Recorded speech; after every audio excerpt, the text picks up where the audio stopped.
بسم اللہ الرحمن الرحیم۔ آج ہمارے اس پروگرام کے مہمان ہیں جو انتہائی مشہور سیاسی اور سماجی شخصیت ہیں صوفی محمد انور صاحب، اور وہ پرسنل سیکرٹری بھی ہیں چودھری شجاعت حسین صاحب، سابق جو وزیر اعظم پاکستان رہے ہیں، صدر پاکستان مسلم لیگ کاف کے بھی۔ اسی حوالے سے ان کی جو ساری زندگی ہے وہ لوگوں کی فلاح و بہبود میں گزری ہے اور سیاست میں گزاری ہے۔ ابھی ہم ان سے گپ شپ کریں گے اور بڑے جو ہے موضوعانہ انداز میں ہم ان سے سوالات کا سلسلہ شروع کرتے ہیں۔ بسم اللہ الرحمن الرحیم۔ قدرتی طور پہ مجھے کسی نہ کسی بہانے سے چودھری ظہور الہی صاحب کے ساتھ سیکرٹری یا پی اے کی ویکینسی میں، وہ اللہ تعالیٰ کی مہربانی ہے، میں ان کے ساتھ وہ چودھری ظہور الہی صاحب 6 سال کے ساتھ ایز اے پی اے میں نے کام کیا۔ آپ کو سیاست میں آنے کا شوق کیسے پیدا ہوا؟ مجھے سیاست میں کوئی شوق آنے کا پیدا نہیں ہے، میں تو اپنی مزدوری کرنے کے لیے یا اپنی نوکری کے لیے یا اپنے بال بچوں کی کمانے کے لیے آیا تھا، مجھے کوئی سیاست کا شوق نہیں۔ صوفی صاحب، پچھلے 10 سال سے آپ اس سیاست اور سماجی کاموں سے وابستہ ہیں، رہتے ہم لاہور میں ہیں لیکن کہتے ہیں کہ آپ کا دل جو ہے وہ کریال گاؤں میں بستا ہے، تو یہ سماجی کاموں کے حوالے سے آپ ہمیں کچھ بتائیں گے کہ سماجی کاموں کے حوالے سے کیا سیٹسفیکشن آپ کو ملتی ہے، اور دوسرا یہ کہ آپ جو بات کریں گی وہ بہت سے اور لوگوں کے لیے مشعل راہ ثابت ہوگی۔ تو چودھری ظہور الہی صاحب جو ہے وہ بہت بڑے لیڈر تھے، صبح شروع کرتے تھے لوگوں سے ملنا، 11 بجے تک 12 بجے تک وہ لوگوں کی خدمت کرتے، جو بھی کوئی بیوہ غریب یتیم آتا تھا وہ ان کی ہر حال میں مدد کرتے تھے۔ کسی بچی کی شادی کرنی ہو، کسی کی کوئی بیوہ ہو، یا کوئی بندہ بہت دور سے آیا ہے، اس کا کام اگر نہ ہو تو اس کو کرایہ بھی دینا ہے۔ میرے پاس اللہ کے فضل سے میرے پاس ایسی جگہ ہے، اب بھی اگر میرے پاس کوئی بندہ آ جائے نا، چاہے وہ جہاں کا مرضی ہو، اچھا اگر وہ کام کر کے اللہ میں راضی ہو تو میں کر دیتا ہوں۔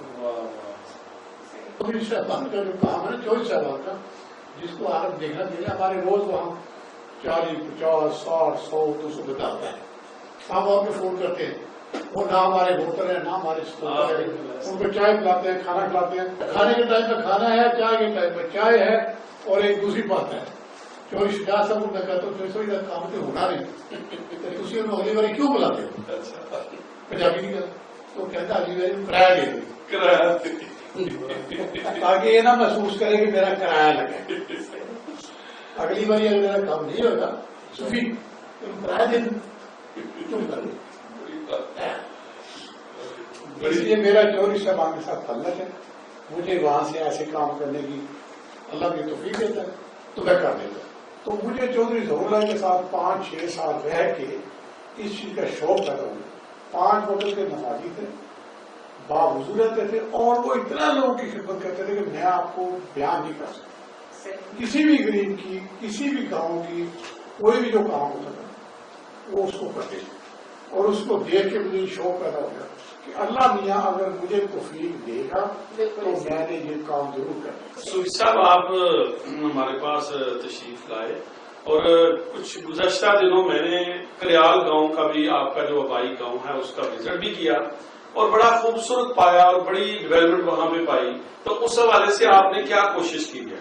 تو جب چودھری پرویز الہی صاحب وزیر بلدیات بنے تھے تو میرے اس وقت تھوڑا سا ذہن میں آیا کہ مجھے اپنے گاؤں کے لیے کچھ کرنا چاہیے، تو اس وقت میں نے چودھری پرویز الہی صاحب سے کافی پیسے لے کے اپنے گاؤں کی تمام گلیاں نالیاں سڑکیں بنوائی۔ پھر اس کے بعد آ گیا بلدیاتی نظام جس میں ضلع اجلاس وغیرہ آ گئے تھے، پھر چودھری پرویز الہی چیف منسٹر آ گئے، تو مجھے یہ شوق تھا کہ میں لوگوں کی خدمت کروں۔ میرے گاؤں کو جانے کے لیے کوئی راستہ نہیں تھا، مین سب سے میرے پاس پیسے بھی اللہ نے دیے تھے، تو میں نے اپنے پلے سے وہ سڑک زمین خرید کے اس سڑک بنائی۔ پھر ضلع ناظم اس وقت تھا کرنل کالو صاحب، اس نے مجھے مہربانی کی، پہلے سولر بنوا کے دیا اور پھر پکی سڑک بنوا۔ پھر مجھے اپنے گاؤں میں ڈسپینسری بنوانے کی شوق تھا، میری جو گاؤں کی بچی ہیں وہ چھوٹی جاتی دور، پھر میں نے اپنے گاؤں میں پرائمری اسکول بنوایا۔ دیکھیں آپ کی ایفیلیشن چودھری برادران کے ساتھ بہت زیادہ ہے، تو ابھی 2.5 سال گزر چکے ہیں، ان کی کوئی سورسز بتا رہے تھے کہ ان کا کوئی آپس میں ایگریمنٹ بھی ہوئی تھی، سیٹ ایڈجسٹمنٹ بھی ہوئی تھی کہ کچھ ٹرم ان کو دیا جائے. آپ اس کو کیسے دیکھتے ہیں؟ آئندہ جو 2 سال ہیں یا 2.5 سال وہ ان کو ملنے والے ہیں یا بزدار صاحب جانے والے ہیں؟ دیکھو جی، نہ میں بزدار صاحب کو بھیج سکتا ہوں، نہ وہ میری معلومات یا میری طاقت دے. بزدار صاحب کو بھیجنا ہے عمران خان صاحب نے، اگر کسی نے آنا تو عمران خان صاحب نے بلانا ہے، اس میں میرا کوئی کنسرن نہیں ہے. اور چودھری شہباز صاحب جو ہے، چودھری پرویز صاحب as a speaker, as a leader, وہ بزدار صاحب کے ساتھ. اور ایک دفعہ نہیں، وہ کتنی دفعہ کہہ چکے ہیں، اور جو چودھری پرویز صاحب نے کہا ہے کہ ہم بزدار صاحب کے ساتھ ہیں. بچپن سے سنتے آ رہے ہیں کہ آپ نے لوگوں کے لیے بہت فلاحی کام کیے ہیں، سوشل کام کیے ہیں، لیکن اب جو آئندہ کا لاہے عمل ہے، چونکہ الیکشن کی بھی تیاری ہو رہی ہے، اس حوالے سے آپ کی کیا ترجیحات ہے اپنے علاقے کے لیے؟ میرا اپنے علاقے کا میرا کوئی تعلق نہیں، نہ میں ایم ایل اے ہوں نہ ایم پی ہوں. مجھے ہے تعلق اپنے گاؤں کا، میرے ساتھ جو ارد گرد گاؤں ان کے لیے. تو ان کے لیے میں پہلے بھی کوشش کر رہا ہوں، ابھی کروں گا، کیونکہ میں نے کسی ووٹ تو لینے نہیں. یعنی کہ الیکشن میں آپ کی کوئی پارٹیسپیشن نہیں؟ میں کسی ایم ایل اے کسی ایم پی کو سپورٹ تو کر سکتا ہوں، لیکن بتا دیں کوئی کینڈیڈیٹ نہیں ہوں. میرے گاؤں میں پھر وہ وہ نہیں تھا، اس لیے میں نے ڈی سی کو کہہ دیا. ایک اسکول میں نے اپ گریڈ کرانا تھا، وہ میں نے ڈی سی کو کہہ دیا. تھوڑی سی پرابلم تھی، وہ میں نے ڈی پی او کو بتا دیا. میری اپنی ذاتی الیکشن لڑنے کی کوئی نیت نہیں ہے. جو کام میں کرتا ہوں وہ میں M N A M P بن کے نہیں کر سکتا. میں تو کہہ سکتی ہوں لوگوں کی خدمت کرنی ہے، اللہ مجھے راضی کرنا ہے. اللہ مجھے دلوں کے اندر رہتا ہے، جب مجھے دل کرتا ہے کہ یہ کام اچھا ہے میں اس کو کرتا ہوں، جب میرا دل کہتا ہے یہ کام برا میں نہیں کرتا. سیاسی بندہ جو ہوتا ہے اس کا ایک اپنا اسٹائل ہوتا ہے. میں آپ کو ایک شعر میں مکمل کرتا ہوں. کیا بات؟ نام ہے سونی تے نال بول تھلے تے نال کرا کس گلے، کام ہے میرے سونے مارگ دا بلے بلے بلے. کیا بات؟ اس میں میڈم اس میں میرے کوئی اختیار کی بات نہیں ہے. یہ میرا اللہ نہیں ہے، میرے پیر و مرشد کی دعا ہے، وہ مجھے توفیق دیتے ہیں تو میں کوئی اچھا کام کرتا ہوں. سوری صاحب، آپ کا سارا بچپن کریال میں گزرا اور جوانی بھی یقینی بات ہے. جوانی تو دیکھی نہیں. تو آپ اپنے بچپن کی جو یادیں ہیں ان میں سے کوئی آپ ہمارے ناظرین کو کوئی ایسی شیئر کریں. آپ دیکھیں اللہ کے فضل و کرم سے میں نے 75-76 میں پہلا حج کیا.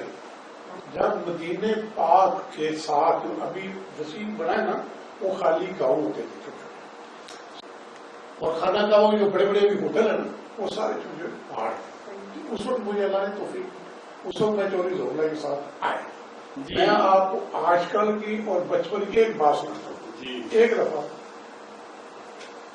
یہ میرا پتر ہے نا، میں شاید اس سے چھوٹا ہوں، میں چھت پہ سویا ہوا تو نیچے سے میرے والد صاحب نے میرا نام لے کے مجھے آواز ماری. تو میں نے آگے سے کہا تھا ہاں، تو اس نے فوراً میری والدہ کہا اے تیرے پتر کی عادت، اور نہ جی نہ ہوں نہ ہوں. کہ میری ماں نے مجھے کہا پتر ایسا تو نہیں بولی تھا جوانے کی. آپ کے جو پردادا ہیں بڈھن شاہ صاحب، وہاں پہ ان کی ہم نے مزار دیکھا، وہاں ہم نے دعا بھی کی، اور ان کی کوئی بات ہمارے ناظرین کو سناتا ہوں. جی، میرے بابا بڈھن شاہ جو ہیں وہ فور پارٹیشن ہندوستان پاکستان بننے سے پہلے محکمہ ٹیلی گراف میں انسپیکٹر تھے. شاہکوٹ سے لے کے گرداسپور، اور وہ اس وقت جاتے تھے گھوڑی کے اوپر، اور وہ پورے انسپیکٹر تھے. اور ہمارا جو اصلی گاؤں ہے وہ ہے پشاور کے نزدیک صحیح. میں صحیح خاندان سے میرا تعلق ہے، ہم پٹھان ہیں، پشاور کے نزدیک ایک صحیح قبیلہ ان میں. اور پھر میرے دادا جب انسپیکٹر ہوئے ہیں تو اس وقت 45 اور 46 میں جب لوگوں کی تنخواہ 1 روپیہ یا 2 روپے تھی، اس وقت میرے دادا جی نے 12 گماؤں زمین خریدی تھی. ہمارے پاس یہاں زمین نہیں تھی، ہم پشاور کے مہاجر ہیں 42-43 کے. تو میرے دادا جی نے زمین خریدی تھی. اس وقت لوگوں کے پاس روپیہ 2 روپے تھے، لیکن انہوں نے 400 روپے لے لیے. 96 کنال 96 کنال. اور ٹھیک ہے، اور پھر آپ نے یہاں کے زمین رہنا، اور وہ گھوڑے میں سوار کر کے جاتے تھے ہندوستان کی، پھر وہ ہندوستان میں واپس پڑھتے آتے. پھر ہم نے کریال گاؤں میں رہا.